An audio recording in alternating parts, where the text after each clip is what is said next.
다윗이 지금 노래하겠다고 결심한 것은 자기 영혼이 깨어나기 위해서라고 말합니다.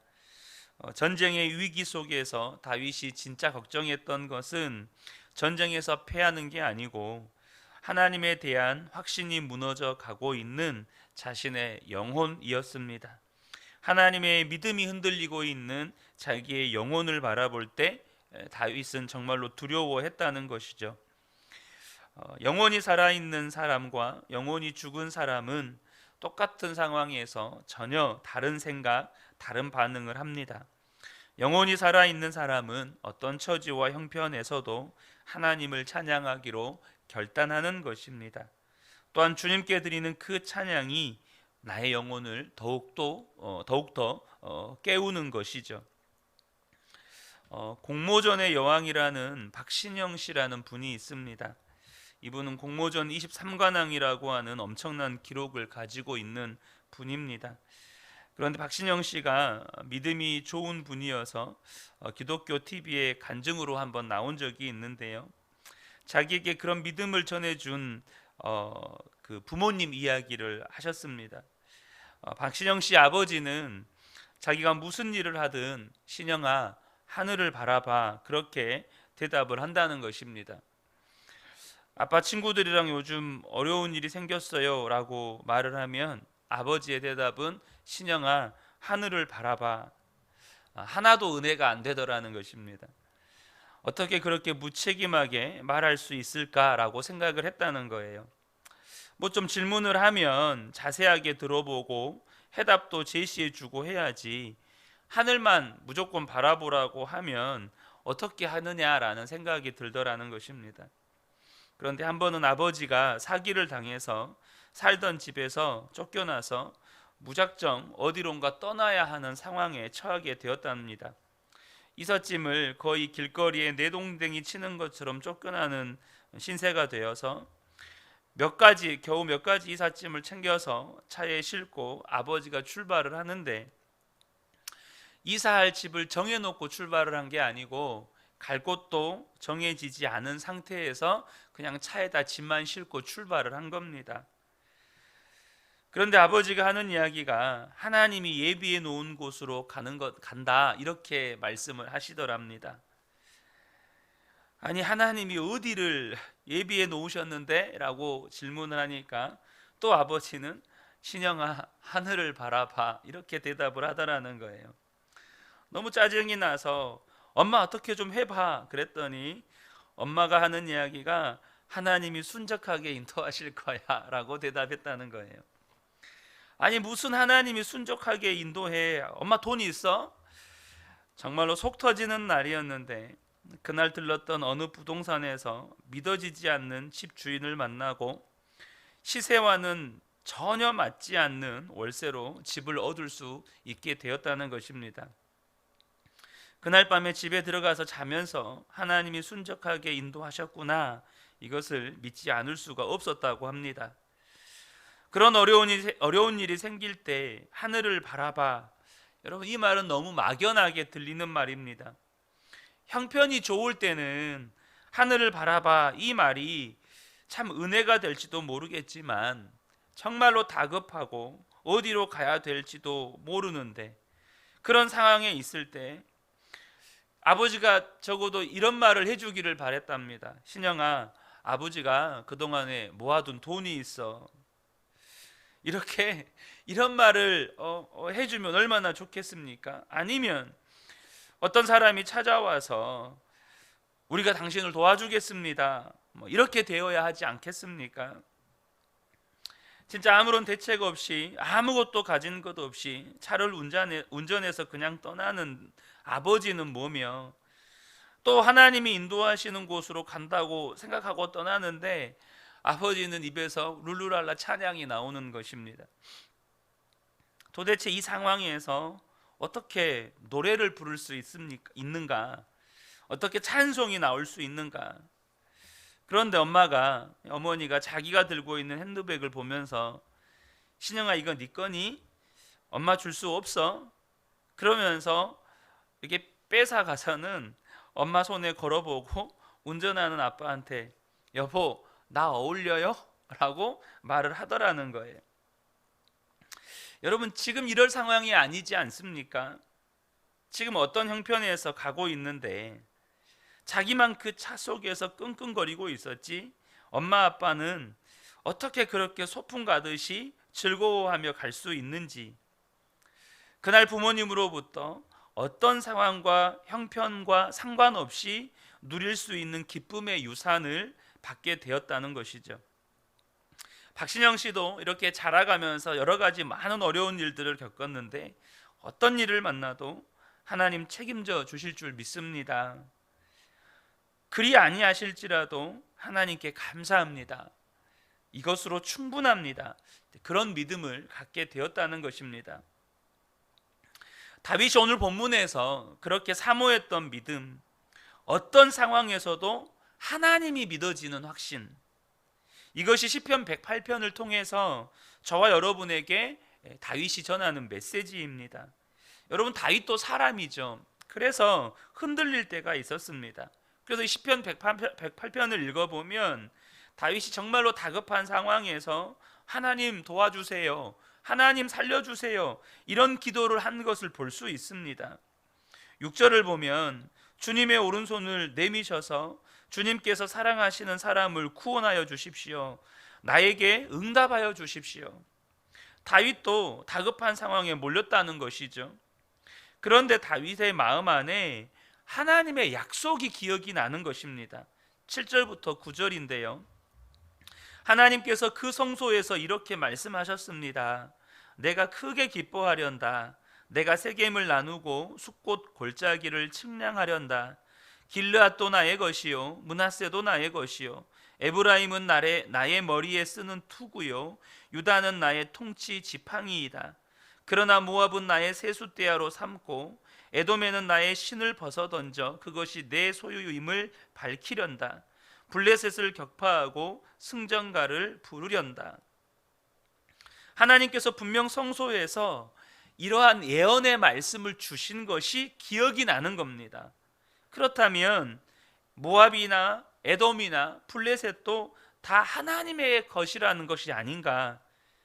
하나님이 이미 응답해 주지 않으셨는가? 다윗이 이 하나님의 약속을 떠올리면서 가슴이 떨리는 것입니다. 내가 지금 울고불고 살려주세요, 도와주세요, 응답해 주세요, 이렇게 기도할 일이 아니구나. 하나님이 이미 응답해 주셨구나. 그래서 다윗이 결단한 겁니다. 하나님, 나 이제 하나님께 노래하겠습니다. 하나님께 찬양하겠습니다. 지금 대적이 몰려오는 상황이지만 하나님, 저 이제 하나님을 찬양하겠습니다. 13절을 보면 하나님이 우리와 함께 하시면 우리는 승리를 얻을 것이다. 그분이 우리의 원수들을 짓밟을 것이다. 다윗 속에서 그렇게 하나님을 찬양하는 가운데 놀라운 확신이 일어나는 것입니다. 이것이 영혼이 깨어난 사람입니다. 새벽이 이미 깨워진 거예요. 여러분, 우리도 기다리는 기도 응답의 제목들이 있죠. 그러나 우리가 아셔야 할 것이 있습니다. 우리의 어떤 기도이든지 이미 응답을 하나님께서 약속해 주셨다는 것입니다. 로마서 8장 32절을 보면 자기 아들을 아끼지 아니하시고 우리 모든 사람을 위하여 내주시니가 어찌 그 아들과 함께 모든 것을 우리에게 주시지 아니하겠느냐. 다윗에게 하나님이 성소에서 약속해 주셨다면 하나님은 말씀을 통해서 우리에게 약속해 주셨습니다. 하나님께서 독생자를 내어주셨다면 무엇을 더 아낄 것이 있으며 무엇을 주시지 않겠느냐는 거죠. 독생자를 주셨는데 도대체 하나님이 주저하고 아낄 것이 무엇이 있겠느냐는 것입니다. 응답 자체가 예수님이신데 그 예수님이 이미 내 안에 임하셨는데 우리는 이미 어떤 기도도 응답을 받은 것이나 마찬가지라는 거예요. 이 사실을 안다면 우리의 기도가 단지 하나님 살려주세요, 도와주세요, 구해주세요가 아니라 주님, 제가 주님을 찬양하겠습니다. 주님, 제가 어떤 처지에 있어도 하나님을 찬양하겠습니다. 여러분, 이스라엘 백성들이 출애굽을 한 다음에 홍해 앞으로 가지 않습니까? 그런데 뒤에 바로의 군대가 쳐들어오는데 얼마나 당황스러웠겠어요. 그리고 모세에게 얼마나 원망과 불평을 퍼부었는지 모릅니다. 그때 모세도 순간 마음이 흔들렸던 것 같아요. 출애굽기 14장 15절 16절에 보면 하나님께서 모세에게 이런 말씀을 하십니다. 너는 어찌하여 내게 부르짖느냐? 이스라엘 자손에게 명령하여 앞으로 나아가게 하고. 그러니까 어찌하여 내게 부르짖느냐? 이것이 모세의 그 마음의 다급함, 모세 마음에 있는 불안함, 이런 것을 대변하는 하나님의 말씀 아니겠습니까? 근데 하나님께서 모세에게 명령하시기를 이스라엘 자손으로 앞으로 나아가게 하고 지팡이를 들고 손을 바다 위로 내밀어 그것이 갈라지게 하라. 이스라엘 자손이 바다 가운데서 마른 땅으로 행하리라. 여러분, 우리가 하나님께 기도해야 합니다. 근데 꼭 기억해야 할 것은 뭐냐 하면 기도만 할 것이 아니라 믿음의 걸음도 내딛어야 한다는 사실입니다. 여러분, 우리가 노래하는 건 믿음의 결론이죠. 그러니까 노래를 하는 것은 결단의 결론입니다. 결단의 결론. 그러니까 저와 여러분이 하나님의 역사를 경험하려면 믿음의 결단의 한 걸음이 있어야 합니다. 그러니까 저와 여러분의 삶에서 어떤 영역에서 하나님의 응답을 받고 싶어요. 그때 저와 여러분이요, 말씀에 결단하고 믿음의 한 걸음을 내딛으셔야 한다는 겁니다. 하나님은 우리가 믿음으로 어떤 일을 결단하는 일을 통해서 하나님의 역사를 이루어 가시기 때문이죠. 우리가 어떤 어려움이 닥쳐올지 모르지만 이 시편 108편에서 다윗에게 받은 도전, 하나님, 저도 믿음으로 결단합니다. 저도 하나님을 노래하겠습니다. 어떤 상황에서도 하나님께 노래하겠습니다. 이것이 저와 여러분의 믿음의 결단이 되기를 축복합니다. 결단은 우리가 가야 할 길을 밝히 보여줍니다. 도무지 찬송할 수 없는 상황에서 찬송하는 것, 그것은 결단했기 때문이에요. 하나님, 제가 어떤 일이 있어도 하나님 찬송하겠습니다. 이 결단을 할 수 있는 이유, 그것은 이미 우리에게 하나님의 약속이 있다는 것이죠. 이것이 우리의 이 믿음의 결단들이 저와 여러분의 삶에 반드시 하나님의 놀라운 응답의 역사들을 경험하게 한다는 것이죠. 스틸 워터라는 미국 노인에게 치매에 걸린 아내가 있었습니다. 이제 아내가 남편도 못 알아보는 거예요. 그 아내를 요양원에 보내게 되었는데 매일 아침 요양원에 찾아가서 그리고 아내가 좋아하는 아이스크림을 사들고 아내와 한두 시간씩 시간을 보내고 돌아왔습니다. 그러던 어느 날 이분이 아내에게 청혼을 했습니다. 아내에게 청혼을 한 거예요. 치매에 걸린 아내에게. 나하고 결혼해 주십시오. 아내가 치매가 걸려서 이제 남편을 몰라 보니까 이 아내 역시 웬 낯선 남자가 청혼을 하니까 한참을 주저했다는 것입니다. 그리고는 대답하기를 저에게 아이스크림을 계속 사주면 결혼하겠습니다. 이렇게 대답을 했다는 거예요. 그리고 주변의 지인들을 다 초청을 해서 다시 결혼식을 했습니다. 그러면서 이 남편이 하는 말이 뭐였냐면, 제가 이렇게 다시 아내와 결혼식을 한 이유는 아내가 내일 당장 저를 잊어먹을지라도, 저를 기억하지 못한다 할지라도 오늘 아내에게 사랑한다는 말을 듣고 싶기 때문입니다 라고 이야기를 했다는 거예요. 여러분, 이것이 하나님이 우리를 향한 마음이라는 것을 아셨으면 좋겠습니다. 여러분, 우리가 하나님 앞에 내가 하나님을 찬송하겠습니다, 내가 하나님 앞에 믿음으로 하나님만을 사랑하겠습니다, 이런 결단을 할 때 우리가 그 결단대로 매일 삽니까? 언제 그런 결단을 했느냐 모르게, 언제 그런 결단을 했는지도 모르게 우리는 아침에 결단한 것을 몇 시간이 못 돼서 여러분 넘어질 때가 너무 많습니다. 그런데 하나님께서는 우리가 또 넘어지고 또 그 결단대로 우리가 살아가지 못한다 할지라도 오늘 지금 내가 하나님께 드리는 그 결단의 고백을 기쁨으로 받으십니다.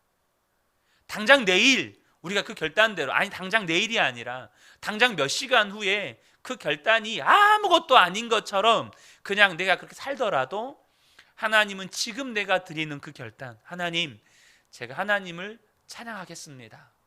하나님 제가 오늘도 하나님만을 바라보며 살겠습니다. 이 고백을 하나님은 그렇게 기뻐하신다는 것입니다. 사랑하는 성도 여러분, 우리가 어떤 상황과 형편에서도 내가 주님을 찬양하겠습니다, 이 결단을 드리고 나서 그 어떤 상황과 형편이 딱 처했을 때 찬양은 고사하고 그냥 내 입에서 원망이 터져 나오고 불평이 터져 나오고 그렇게 우리가 무너질 때가 참 많습니다. 그럼에도 불구하고 저와 여러분이 기억하셨으면 좋겠습니다. 지금의 우리의 믿음의 결단을 하나님은 기뻐하신다는 겁니다. 그것이 하나님의 마음을 너무나도 감동시키신다는 것입니다. 그러면 하나님이 저와 여러분 안에 역사에 가시는 이러한 역사가 일어나는 겁니다. 우리 근혜교회 모든 성도님들 안에 오늘의 믿음의 결단이 당장 몇 시간 후에 무너질지라도 그 결단을 다시 하고 또 다시 해가는 그런 믿음의 여정 속에서 하나님이 계속해서 저와 여러분의 삶을 변화시켜 가시는, 또 하나님의 놀라운 응답의 역사를 경험해 가시는 복된 분들 되시기를 우리 주 예수님의 이름으로 축복합니다. 아멘.